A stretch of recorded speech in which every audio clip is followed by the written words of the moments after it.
क्या हिंदू धर्म में सच में 33 करोड़ भगवान हैं या फिर 33 तरह के देवी देवता हैं? क्या है असली सच? आपने अक्सर लोगों को यह कहते हुए सुना होगा कि हिंदू धर्म में ना 33 करोड़ भगवान हैं, या हो सकता है कुछ लोगों को आपने ये भी कहते हुए सुना हो कि 33 करोड़ भगवान है, ये भी 33 तरह के देवी देवता हैं। पर पूरा से जानने की शायद आज तक कभी किसी ने कोशिश ही नहीं की।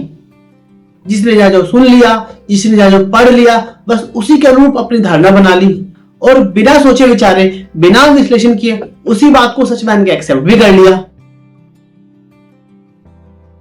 नमस्कार दोस्तों, मेरा नाम है राजीव कश्यप और इस चैनल पर हम पुराने कस्टम्स और बिलीफ को लॉजिकल, स्पिरिचुअल और मॉडर्न थिंकिंग के साथ समझने की कोशिश करते हैं, या लोगों की सोच को एक नए नजरिए से देखने की कोशिश करते हैं, ताकि लोग अंधविश्वास से निकलकर सच्चाई और समझदारी से सबके साथ मिलकर प्यार और विश्वास के साथ जी सके। मैं किसी व्यक्ति या किसी धर्म के अगेंस्ट नहीं हूं, बल्कि मैं अज्ञानता, अंधविश्वास और कंफ्यूजन के अगेंस्ट हूं। मैं आपको ये नहीं बोलूंगा कि आप मेरी वीडियो को लाइक करें या इस पे कमेंट करें, पर मैं आपको ये जरूर कहूंगा कि अगर मेरा कंटेंट आपको समझ में आया, आपको अच्छा लगा, तो मेरे चैनल को सब्सक्राइब जरूर करिए, ताकि इस तरह का कंटेंट आपको मिलता रहे। अब बात करते हैं हिंदू धर्म के 33 करोड़ भगवान की, या 33 तरह के देवी देवताओं की। मैं आपको ये नहीं कहूंगा कि आपने जो भी सुना है या जो भी पढ़ा है वो गलत है, पर मैं ये जरूर कहूंगा कि शायद हम लोग ठीक से उस सुने हुए को या पढ़े हुए को समझ नहीं पाए। एक समझदार इंसान को चाहिए कि वो जो भी सुनता है, जो भी पढ़ता है या जो भी देखता है, उसे विश्लेषण करने के बाद ही एक्सेप्ट करे। वरना क्या होता है? वरना होगा ये कि आपकी समझ जब आपकी अगली पीढ़ी तक जाएगी तो वो ठीक से नहीं पहुंचेगी। क्योंकि अगर आपने विश्लेषण करने के बाद ही किसी चीज को एक्सेप्ट नहीं किया है, आपने जो पढ़ा, जो सुना, लोगों ने जो बोल दिया, आपने एक्सेप्ट कर लिया, मेल्टेड है, बेकार है, तो वो आप आगे सही पहुंचा ही नहीं पाएंगे। तो आप जो भी आगे अपनी पीढ़ी को देने वाले हैं, उसे अच्छी तरह से सोच समझ के एक्सेप्ट करें। दरअसल दोनों ही बातें गलत हैं। ना तो हिंदू धर्म में 33 करोड़ भगवान हैं, ना ही हिंदू धर्म में 33 तरह के देवी देवता हैं, जैसा कुछ लोग बताते हैं। ये दोनों ही बातें गलत हैं। असल में 33 कोटि वाला ये शब्द ना यजुर्वेद और ऋग्वेद जैसे प्राचीन ग्रंथों से आया है, पर यहां पे इसका मतलब प्रकार या करोड़ नहीं है, बल्कि श्रेष्ठ या प्रमुख है।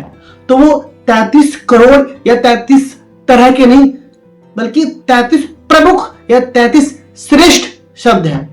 और हिंदी साहित्य में इस 33 कोटि के भी कई सारे मतलब हैं। सबसे पहले कोटि का मतलब है करोड़, दूसरा है कोटि का मतलब प्रकार या वर्ग, तीसरा है श्रेष्ठ या प्रमुख, चौथा है आधार या मूल, और पांचवा है सीमा या छोर। इसका मतलब लोगों ने 33 कोटि को 33 करोड़ ही क्यों लिया, या 33 प्रकार का ही क्यों लिया? आपने क्यों नहीं उसे 33 तरह की श्रेष्ठ या प्रमुख ऊर्जाएं मान के एक्सेप्ट किया? बताइए। तो ऋग्वेद और यजुर्वेद जैसे प्राचीन ग्रंथ से आए इस कोटि शब्द का मतलब करोड़ या प्रकार नहीं था, बल्कि श्रेष्ठ या प्रमुख था। तो इसका मतलब 33 करोड़ भगवान नहीं थे, 33 तरह के भगवान नहीं थे, बल्कि 33 तरह की श्रेष्ठ या प्रमुख मूल ऊर्जाएं हैं या मूल चेतनाएं हैं। तो आखिर ये 33 करोड़ भगवान वाली या 33 तरह के देवी देवता वाली बात है क्या? हमारे परम ज्ञानी ऋषियों ने प्रकृति के तत्वों और आधारभूत चेतनाओं को बहुत हद तक समझ लिया था। उनके अनुसार ये ब्रह्मांड की 33 श्रेष्ठ या प्रमुख चेतनाएं हैं, या ऐसे मान के चलो कि 33 तरह की दिव्य ऊर्जाएं हैं जो सृष्टि चक्र चलाने में मुख्य भूमिका निभाती हैं। तो हम इस 33 कोटि वाले शब्द को इस तरह से तोड़ते हैं: 8 तरह के तत्व प्लस 11 रुद्र प्लस 12 काल रूप प्लस 1 इंद्र प्लस 1 प्रजापति। ये सारे 8, 11, 12, 1 मिलकर होते हैं 33। तो इस तरह की ये 33 तरह की श्रेष्ठ ऊर्जाएं हैं या मूल चेतनाएं हैं। अब जो 8 तत्व हैं वो कौन कौन से हैं? पहला है पृथ्वी, दूसरा है जल, तीसरा है अग्नि, चौथा है गति या जीवन यानी कि हवा, पांचवा है आकाश, छठा है प्रकाश, सातवां है चंद्र, आठवां है दिशा या ब्रह्मांड का विन्यास। इस तरह के हमारे 8 तरह के तत्व हो गए। इसके बाद आता है हमारे 11 तरह के रुद्र। वो 11 रुद्र जो है वो कौन कौन से हैं? हमारी 5 ज्ञान इंद्रियां जैसे आंख, कान, नाक, जीभ और त्वचा। उसके बाद आती है हमारी 5 कर्मेंद्रियां। कौन कौन सी? वाणी, हाथ, पांव, गुदा और लिंग, और एक प्राण जीव या मन जो सबको जोड़ता है। इस तरह 11 रुद्र हो गए। तो अब तक 8 तत्व हो गए और 11 रुद्र हो गए।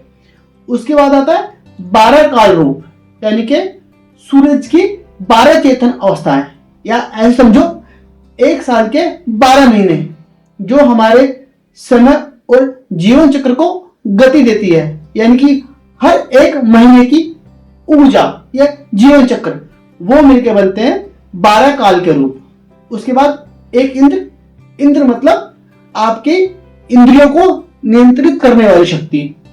उसके बाद आता है प्रजापति। वे प्रजापति क्या है?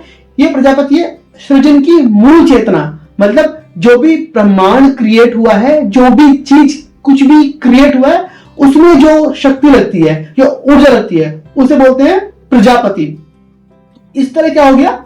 हमारे 8 वसु यानी कि तत्व, 11 रुद्र, 12 आदित्य, 1 इंद्र, 1 प्रजापति, कुल मिला के हो गए 33। यानी ये है वो 33 तरह की श्रेष्ठ या प्रमुख ऊर्जाएं या चेतनाएं जिनके बारे में हमारे ऋषिगण या हमारे पूर्वज बात करते थे। वो किसी 33 करोड़ भगवान की बात नहीं करते थे, वो किसी 33 प्रकार के देवी देवताओं की बात नहीं करते थे, बल्कि वो ये कहते थे कि जीवन चक्र को चलाने वाले जो 33 तरह की मूलभूत या श्रेष्ठ या चेतनाएं हैं वो ये 33 हैं। अब समझिए असली बात। विष्णु जी, शिव भगवान, काली माता, गणेश जी, ये सब ब्रह्म चेतना के महान स्वरूप हैं। ये उन 33 श्रेष्ठ ऊर्जा को भी पार है, अनंत और सार्वभौमिक। इनकी कोई गिनती हो ही नहीं सकती है, और ईश्वर की तो गिनती करना ही पॉसिबल नहीं है। वैसे भी हिंदू धर्म हर पुण्य आत्मा में ईश्वर का अंश देखता है, तो कैसे भगवान की गिनती की जा सकती है? जब कोई पुण्य आत्मा सेवा, करुणा और सत्य से जीवन जीती है ना, तो वो भी देव स्वरूप मानी जाती है। इसलिए हिंदू धर्म ईश्वर को गिनती में बांधने का प्रयास ही नहीं करता है भाई।